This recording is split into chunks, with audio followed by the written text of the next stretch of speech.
नमस्कार दर्शकों, आप देख रहे हैं आवाज इंडिया। मैं हूं आपके साथ श्रद्धा पाठक। बॉलीवुड के फेमस डांसर, कोरियोग्राफर और डायरेक्टर रेमो डिसूजा और उनकी पत्नी लीजेल डिसूजा सहित अन्य 6 लोगों के खिलाफ एक डांस ग्रुप ने तकरीबन 12 करोड़ रुपए की धोखाधड़ी का आरोप लगाया है और इसको लेकर मीरा रोड के कनकिया पुलिस थाने में धोखाधड़ी की धारा सहित अन्य कई धाराओं के तहत मामला भी दर्ज करा लिया गया है।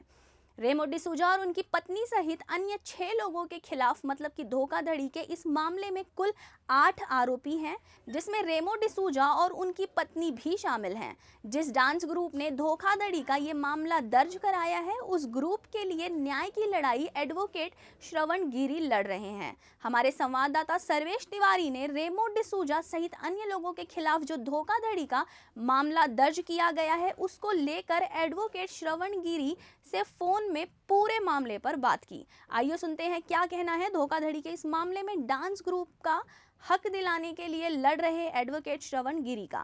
श्रवण गिरी साहब, आपका आवाज इंडिया टीवी में स्वागत है। मैं सर्वेश तिवारी बात कर रहा हूँ, आवाज इंडिया टीवी से संवाददाता जी। जो एक मामला हुआ है मीरा भाईंदर क्षेत्र में, एक जो डांस ग्रुप है, करोड़ों रुपए का फ्रॉड का एक मामला सामने आया है। तकरीबन 8 लोगों के खिलाफ एक एफआईआर दर्ज की गई है कनकिया पुलिस थाने में। लेकिन इन 8 लोगों में जो 2 नाम हैं, ऐसे बड़े नाम हैं जो बॉलीवुड इंडस्ट्री में काफी ऊंचे हैं, रेमो डिसूजा और उनकी वाइफ का। तो क्या है ये पूरा मामला और कैसे, मतलब ये मामला दर्ज वाकई करना आसान आपको था कि इसमें कोर्ट को भी दखल देना पड़ा? जी, मैं आपको बता दूं तिवारी जी कि जब ये बच्चों को पता चला कि इनका वी अनबीटेबल जो डांस ग्रुप इन्होंने 2000 जो फॉर्म किया हुआ था, विच वाज अनरजिस्टर्ड ग्रुप, तो उसको ओम प्रकाश ने अपने नाम पर उसको रजिस्टर कर लिया। रजिस्टर करने के बाद में ये एजीटी वगैरह गए थे इन लोग, अमेरिकाज गॉट टैलेंट, और वहां पर जाकर के जब ये जीते, तो जीतने के बाद में इनको जब ये पता चला कि सारे पैसे जो ये शो कर रहे हैं, तो टोटल मिलाकर के इन्होंने 250 शोज के आसपास सारे शोज किए थे जी। और खुलासा तब हुआ जब रेमो डिसूजा ने टीवी पे आकर के कहा कि ये सारे बच्चे डुप्लीकेट हैं। जी हाँ, ये सब नकली हैं, ये डुप्लीकेट है। वेराज कि रेमो डिसूजा ने एक एक को नाम से, जब ये परफॉर्म इन्होंने किया था डांस क्लास में, तो इनको सबको नाम से एक एक जन को पहचानते थे। उनके पेरेंट्स को उन्होंने आश्वासन दिया कि आपके बच्चे इस बड़े लेवल पे जा रहे हैं, अमेरिका में जाकर के इंडिया को रिप्रेजेंट कर रहे हैं। और उसके बाद में अचानक में ये कहना कि आप लोग फेक हैं, आप लोग नकली हैं जी। और उसके साथ साथ में जैसे ही इन्होंने एजीटी जीता, अमेरिकाज गॉट टैलेंट, तो रेमो और उनकी कंपनी ने इनको साइन किया था कि आपका आईपीआर हम ले रहे हैं और हम आपके ऊपर पिक्चर बनाएंगे। जी। ये बच्चे बड़े साधारण घर के बच्चे हैं, ये स्लम वगैरह के बच्चे हैं जी। इनको लीगैलिटी नहीं समझ में आती जी। इनको 1 रुपए नहीं दिए, इनको सिर्फ आश्वासन देते रहे, कभी इनके ऊपर पिक्चर ना बनाए ना किसी को बनाने दिए। अमेरिकाज गॉट टैलेंट का जो प्रोडक्शन हाउस है वो इनके ऊपर पिक्चर बनाना चाहता था, लेकिन आईपीआर इन्होंने लेकर के रख लिया। जब बच्चों ने जाकर के कुछ समय बाद जब कहा कि अगर आप पिक्चर नहीं बना रहे, आप हमारा आईपीआर लौटा दीजिए ताकि कोई दूसरा तो हमारे ये आईपीआर, गिरी साहब, ये आईपीआर क्या होता है? आई थिंक कुछ कॉन्ट्रैक्ट लेवल का डॉक्यूमेंट होता है क्या ये? आईपीआर होता है इंटेलेक्चुअल प्रॉपर्टी राइट। अच्छा, मतलब इन्होंने अपनी राइट्स, मतलब इनको जानकारी नहीं थी, वो राइट्स डायरेक्ट इनको दे दी थी, इनसे ले लिया था उन्होंने, क्योंकि ओम प्रकाश ने सारी बात करके रखी हुई थी रेमो डिसूजा और उनकी कंपनी से। और ये ग्रुप को इतना अंदाजा नहीं था कि ये राइट्स देना इनको इतना भारी पड़ जाएगा।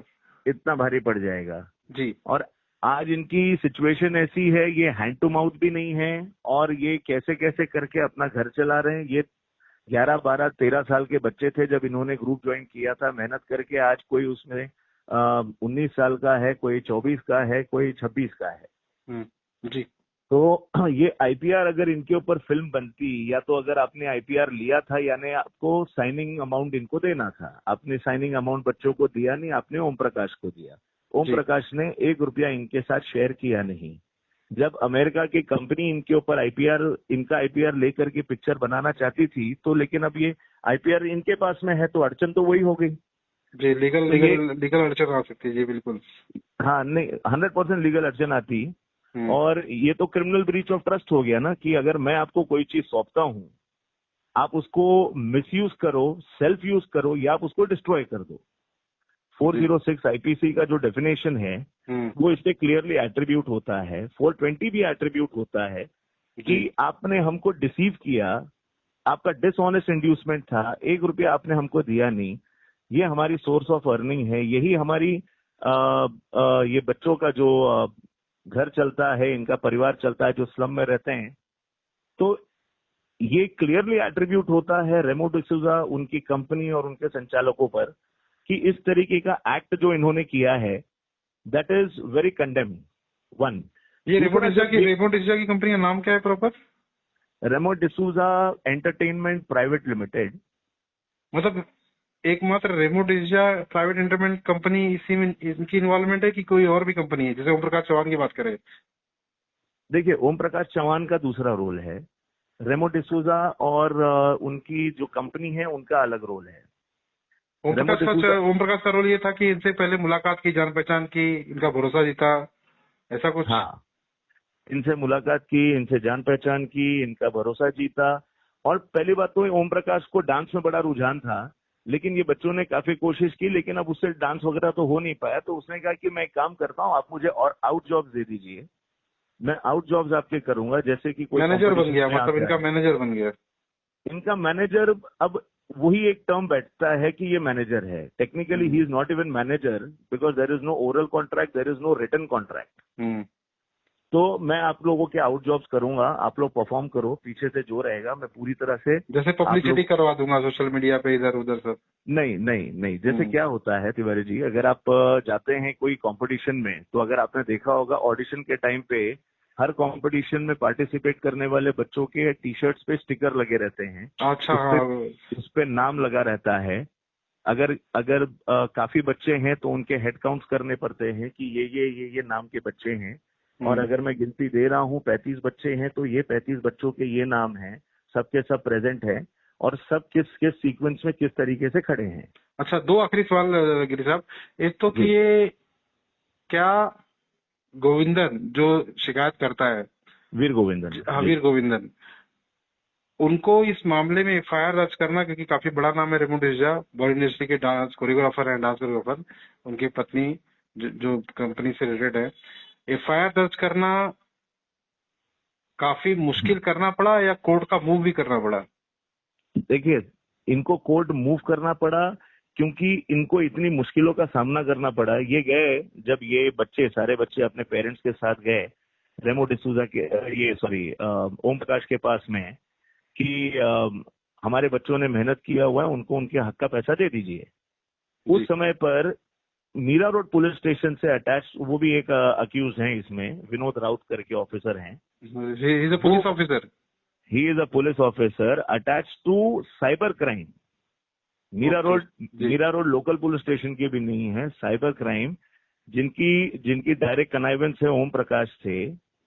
तो जब ये बच्चे बात कर रहे थे तो अचानक में ये पूरी पुलिस की टीम लेकर के वहां पर आया और बच्चों से पहली बात तो इनके पेरेंट्स से बड़े अभद्र तरीके में बात किया, और उसके बाद में बच्चों पे क्रिमिनल फोर्स का यूज किया है। डराया धमकाया बोल सकते हैं, धक्का दिया है, मारने की कोशिश की है। वो बकायदा पूरे सारे वीडियो रिकॉर्डिंग्स हैं। मतलब मामला दर्ज ना हो इसके लिए ये चीज किया गया है, इसके लिए सब कुछ किया गया है। फिर उसके बाद बच्चों को पुलिस स्टेशन ले गए।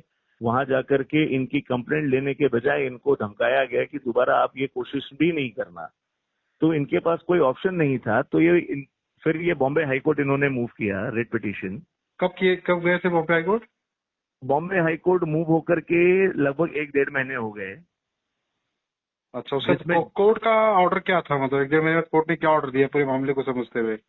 मैं बताता हूँ, बड़ा this is very peculiar kind of situation. Bombay high court ने भी देखा कि जब सबसे पहले आए तो उसमें 2 प्रेयर्स थे, एक seeking direction to register FIR, दूसरा ट्रांसफर ऑफ इन्वेस्टिगेशन एजेंसी। जी, डे 1 पे हाईकोर्ट ने प्रेयर क्लॉज भी अलाउ कर दिया। उन्होंने कहा कि इसमें additional commissioner Vasai Virar Mira Road Bhayandar जो कहते हैं एरिया जो है, जी उनसे डायरेक्शन लिया जाए कि इस मैटर में कौन इन्वेस्टिगेट करेगा, हमको मीरा रोड पुलिस स्टेशन पे फेथ नहीं है। जी तो एडिशनल कमिश्नर ने उसमें सीबीआई ऑफिसर यूनिट 1 को अपॉइंट किया जी और कोर्ट ने 15 दिन का समय दिया था ये कह करके कि आप इन्वेस्टिगेशन शुरू करिए preliminary, and if you think that you want to register FIR, do not wait for our permission, go ahead and register the FIR. मतलब एक लाइन में कह सकते हैं उनको इस बारे में एक रिपोर्ट तैयार करने के लिए कहा। रिपोर्ट तैयार करने के लिए कहा और बोला एफआईआर आपको रजिस्टर करना अगर जरूरी लगता है आप तुरंत कर दीजिए, हमारे परमिशन का वेट मत कीजिए आप 15 दिन जी का। जी इन्होंने एफआईआर रजिस्टर नहीं किया और इन्होंने कोर्ट में आकर के वही चीज बोला जो मीरा रोड पुलिस स्टेशन ने कहा था जी कि it is civil in nature. तो कोर्ट ने इनको बड़ी फटकार लगाई और जी। फिर उसके बाद में कोर्ट ने डीसीपी को बुलाया नेक्स्ट डे 16 तारीख को, जी और डीसीपी ने, और अच्छा 16 तारीख आने के पहले ही 15 तारीख और 16 तारीख की इंटरवीनिंग रात में अबाउट 2:33 में एफआईआर रजिस्टर कर दिया इन्होंने। जी और डीसीपी ने आकर के कोर्ट में स्टेटमेंट ये कहा है कि अभी हमने ये सीबीआई यूनिट 1 ऑफिसर को भी हमने चेंज कर दिया है इसमें से, और और इस मामले में कोताही बरती इसलिए उसको हटा दिया है। जी जी तो और फिर अभी हमने यूनिट 2 में नए ऑफिसर को हमने अपॉइंट किया है जिसको हम मॉनिटर करेंगे। तो हाईकोर्ट भी इस इन्वेस्टिगेशन को पूरी तरह से मॉनिटर कर रहा है और डीसीपी को ये कहा गया है that you submit your report on 2 दिसंबर। अच्छा, एक आखिरी सवाल की जो धाराएं इन पे लगाई गई हैं 323 की, 419 की, 420, 476 की, 465, जो भी अदर संविधान की धाराएं हैं, इन धाराओं के तहत जो 8 तकरीबन एक्यूज है जिसमें रेमो डिसूजा उनकी वाइफ भी है, उनकी जो कंपनी है, इसमें जी। कानून के तहत जो धोखाधड़ी की गई है ये टोटल कितने करोड़ की धोखाधड़ी इन लोगों ने की है, और अगर फैसला लीगल रूप से आता है गोविंदन और उनकी जो डांस ग्रुप टीम है उनके पक्ष में, तो इनको कितने साल की सजा हो सकती है? देखिए कानून के हिसाब से जो सेटल प्रोविजन ऑफ लॉ है उसके हिसाब से सबसे पहले तो आपके पहले सवाल का जवाब दे दूं कि टोटल अमाउंट जो इन्वॉल्व है इसमें, the disputed amount that is 11.96 crore. 11.96 crore, I think around 12 crore है। अराउंड 12 करोड़। Yeah. अभी इन्वेस्टिगेशन जी। एक बार अगर बहुत अच्छे से थॉरली हो जाए तो amount, there are very great chances कि अमाउंट और बढ़ेगा। जी, अब इनके अरेस्ट होने के कितनी चांसेस है और सजा का प्रावधान? देखिए अरेस्ट करना तभी जरूरी होता है जब इन्वेस्टिगेशन ऑफिसर को पूरी तरह से मटेरियल डायरेक्टली नहीं मिल पाता है, और इनकी जिस हिसाब से कोऑपरेशन है उस हिसाब से देखा जाए तो अरेस्ट करना बनता है, क्योंकि ये सामने से पूरी तरह से खुल करके कोऑपरेट नहीं कर रहे इन्वेस्टिगेशन में।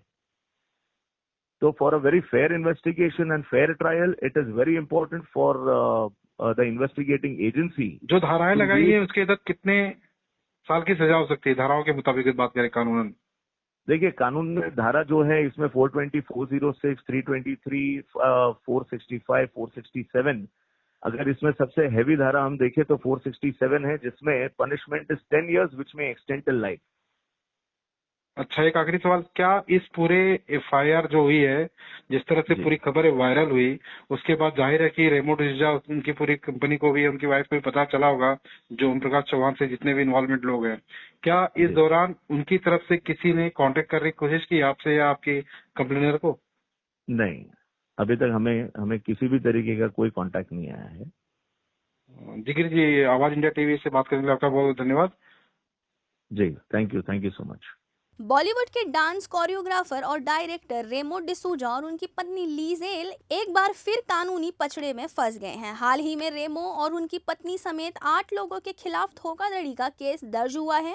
मामला 12 करोड़ का है। रेमो पर धोखाधड़ी का ये दूसरा मामला है। इससे पहले भी वह इस तरह की मुश्किलों में फंस चुके हैं। रेमो डिसूजा इस बार कानूनी पचड़े में उनकी पत्नी लीजेल डिसूजा भी फंस गई हैं। रेमो और लीजेल समेत 6 लोगों के खिलाफ मुंबई के मीरा रोड के कनकिया पुलिस थाने में इस धोखाधड़ी को लेकर मामला दर्ज किया गया है। पुलिस और इस मामले से जुड़े लोगों से मिली जानकारी के मुताबिक एक डांस ग्रुप ने यह मामला दर्ज कराया है। 16 अक्टूबर को कनकिया पुलिस थाने में दर्ज मामले में धारा 465 जालसाजी, 420 धोखाधड़ी और अन्य संबंधित प्रावधानों के तहत ये मामला दर्ज किया गया। दर्ज मामले में डांस ग्रुप का कहना है कि डांसर और उनके ग्रुप के साथ साल 2018 से लेकर जुलाई 2024 के बीच धोखाधड़ी की गई है। इस ग्रुप ने एक रियलिटी शो में परफॉर्म कर जीत हासिल की थी। शिकायतकर्ता का कहना है कि रेमो और अन्य आरोपियों ने ऐसे दिखाया जैसे वो ग्रुप का कहना है कि उनकी जीती 11.96 करोड़ रुपए की इनामी राशि हड़प ली गई है। मेरा नाम वीर गोविंदा है। मैं पिछले 10 साल से वी अनबीटेबल ग्रुप में काम कर रहा हूँ। मैं सब पूरे मिलके ग्रुप खोले थे एक, ठीक है। अभी आज के दिन ओम प्रकाश चौहान बोलता है कि वो ग्रुप उसका है, पर हम लोगों ने मिलके सब बनाए तो उसका कैसे हो सकता है कि अमेरिकाज़ गॉट टैलेंट हम सब मिलके किए, डांस प्लस सब मिलके किए, विनर भी सब मिलके किए, पर अभी वो बोल रहा है कि उसका ग्रुप है। तो हम लोग क्या, हम लोग टोटल 25 लोग हैं। हम लोग अभी कुछ कर नहीं पा रहे क्योंकि हम लोग पूरा करियर उसके ऊपर ही था कि हम लोग डांसर, उसका अलावा कुछ आता नहीं हम लोग को। अभी वो बंदा वो पूरा ट्रेडमार्क वगैरह वो उसके नाम पे कर लिए, हम लोग का क्या। और इसके शामिल है रेमो सर भी।